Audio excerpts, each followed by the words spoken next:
এই পর্যন্ত কোনো সরকার এই হত্যাকাণ্ডের তদন্ত করতে চান নাই। তদন্ত করতে চাইলে এত দিন সময় লাগার কথা নয়। সরকার আসে, সরকার যায়,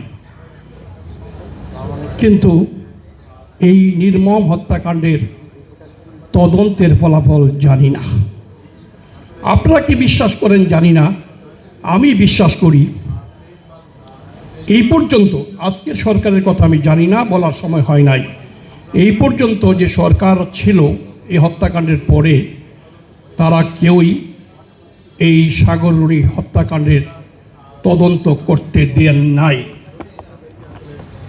সাগররুনি হত্যাকাণ্ড তদন্ত এই পর্যন্ত সরকারি, আমি বিশ্বাস করি সরকারি হস্তক্ষেপে হয় নাই। এই সরকার কি করবে তা বলার সময় এখনো আসে নাই। করোনা বা যে কোনো ভাইরাসের এগেইনস্টে ফাইট মানি ব্যাকট্রলের লেফট রাইট। আমরা যদি সরকারের পাশাপাশি আমরা যদি একটা তদন্ত কাজ পরিচালনা করতে পারি তাহলে এটা কি সম্ভব হবে? যদি সম্ভব হয় তাহলে সরকারকে চাপে রাখার জন্য সরকারের বাইরে থেকে দেশের শ্রেষ্ঠ ক্রিমিনাল লতে যারা পারদর্শী তাদেরকে নিয়ে একটি তদন্ত কমিশন গঠনের জন্য ডিআরইউর আমন্ত্রণে এই অনুরোধটা আমি করতে চাই।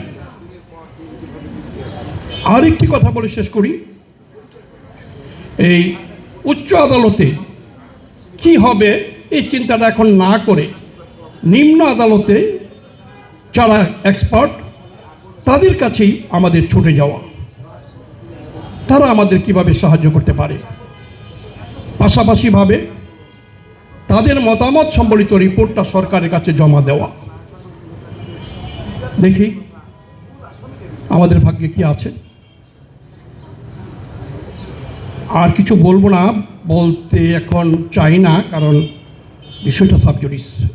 তারপরেও একটু শুধু বলি, আমি বিশ্বাস করি এই পর্যন্ত কোনো সরকার এই হত্যাকাণ্ডের তদন্ত করতে চান নাই। তদন্ত করতে চাইলে এত দিন সময় লাগার কথা নয়। বলি এই কারণে যে আমার দেশের